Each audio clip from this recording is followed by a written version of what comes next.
Hey, friends, it's Dr. Sherri, and welcome to the Good, the Bad, and the Ugly Education Edition.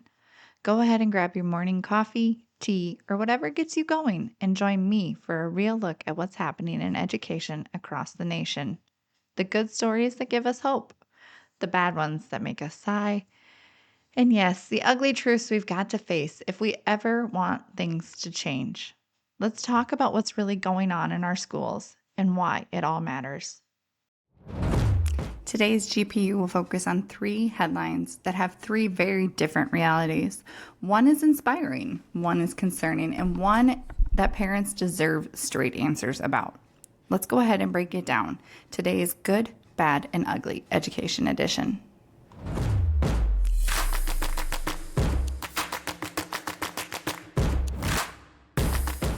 All right, let's start with the inspiring one. Career and technical education. It is having a moment, and honestly, it is about time. A national report from Advanced CTE found that 32 states now publicly report career-focused indicators on their dashboards. Things like industry credentials, work-based learning hours, and post-secondary alignment. That is a huge shift towards real-world education. And here is why that matters. Kids are craving learning that feels connected to life. Welding, aviation, early childhood programs, healthcare, all of these pathways are growing because students want skills, purpose, and let's be real, something other than endless test prep. When you put students into environments that make sense to them, their confidence grows, their attendance improves, and they feel capable again. And that is the kind of good news that we need in education.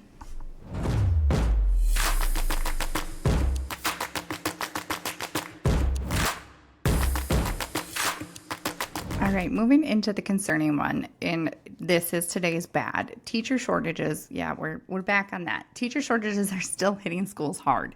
We've talked about it. We've drilled on it, but this isn't anecdotal. The Learning Policy Institute reports, again, 1 in 8 teaching positions, 1 in 8, are either completely unfilled, there's nobody in the room, or they're filled by someone who is not fully certified for that role. And the impact is real, right? We've talked about it. What happens when that classroom doesn't have a teacher or doesn't have a teacher who's qualified?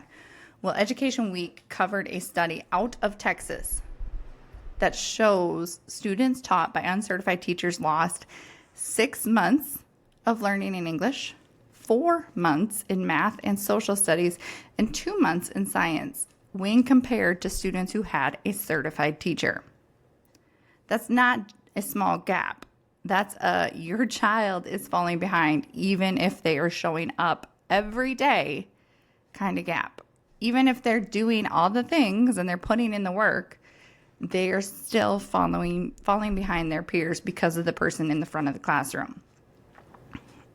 And here is the part that parents are always asking me, why is this happening? Well, it is simple. The workload is too much. The pay is too low, and teachers are burning out faster than districts can replace them. So schools turn to emergency certifications, long-term subs, and whoever is willing to step in.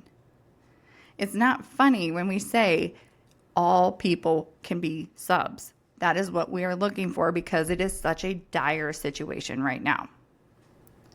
It is concerning to the nth degree because when kids are dealing with these types of teachers or fill-ins or the constant flex, there is no stability.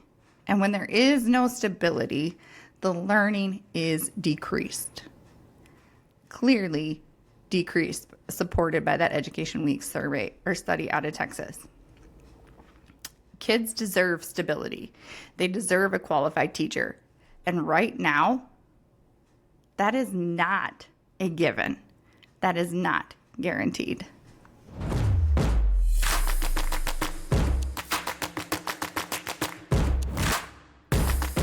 And now the one parents deserve answers about.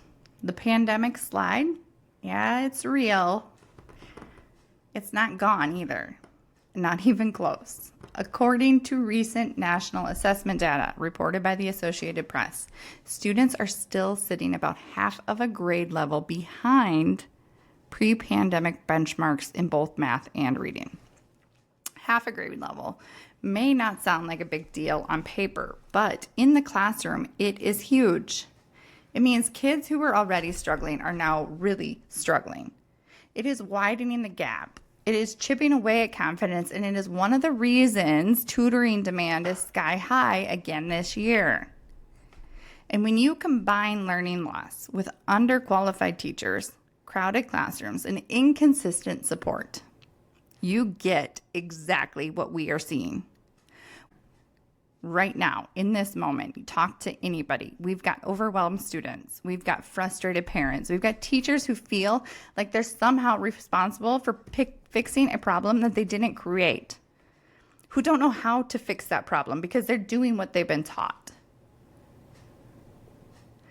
The pandemic was not the only problem here. There are so many issues in education, but the pandemic was a catalyst to ignite the fire that brought around chronic absenteeism. It was the fire that brought around the acknowledgement of the gaps, or even the increase in those gaps. Students in today's society, in today's public education system, the gap continues to grow because those who can do better and who can afford to do better are either tending to go into a private education system, whether that's tutoring like the students that I work with on a daily basis, or they're going into private school, or they're going into homeschool. And those who can't afford to do it, whether it be financially or economically, parents have to work because we're in this economic system where everything costs more than it ever has. So both parents have to work, and homeschooling isn't an option, and private schooling isn't an option because we can't afford it. So what's happening is the gap between those who can and those who cannot continues to grow. And this is what I have always been saying, and actually a conversation I just had with the doctor the other day. If education stays the same way, if nothing changes, if no voices join this conversation, and I continue to talk to myself about the problems in education and not being able to figure out the solutions, we will have a wider educational gap than ever before. Those who know how to do things will succeed, and those who stayed in the public education system and didn't get the benefit of a solid public education are going to stay where they are, and the cycle is just going to continue to get worse. And I don't think that any of us want that for any of our kids or our grandkids. Everybody, no matter race, economics, any of it, everyone deserves a solid public education.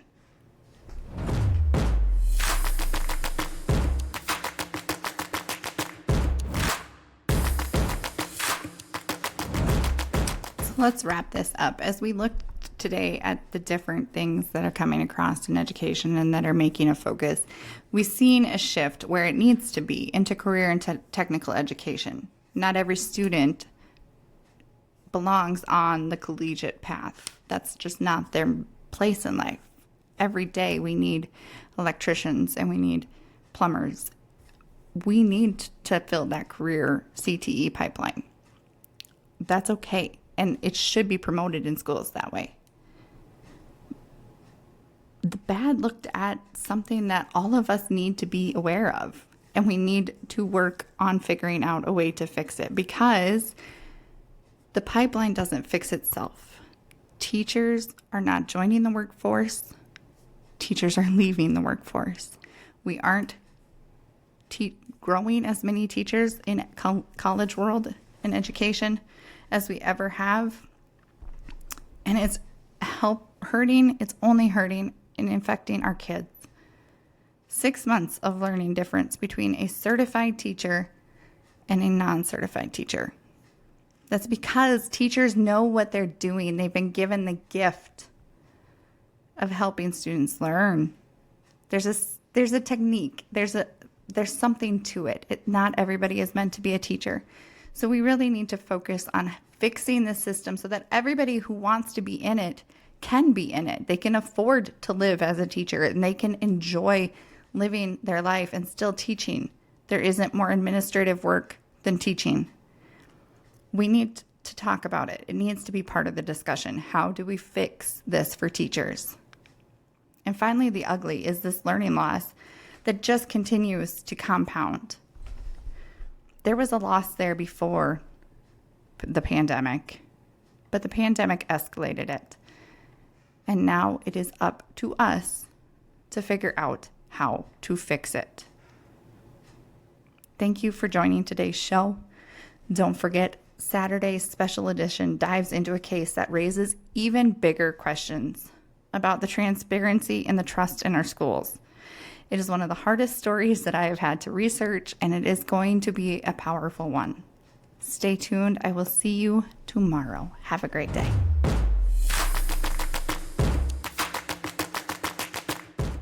That's our chat for today, friends. If something you heard made you think, smile, or maybe even shake your head a little, share this episode with someone who cares about kids in classrooms. You can find full show notes, source links, and ways to connect at educationthatmatters.net. And if you've got a story to share, something good, bad, or maybe a little ugly from your own school or community, I'd love to hear it. Send it to me at sherry.rochelle@outlook.com, and it just might be featured in an upcoming episode. I'm Dr. Sherri, and this has been The Good, the Bad, and the Ugly Education Edition. Until next time, keep learning, keep trusting, and keep thriving.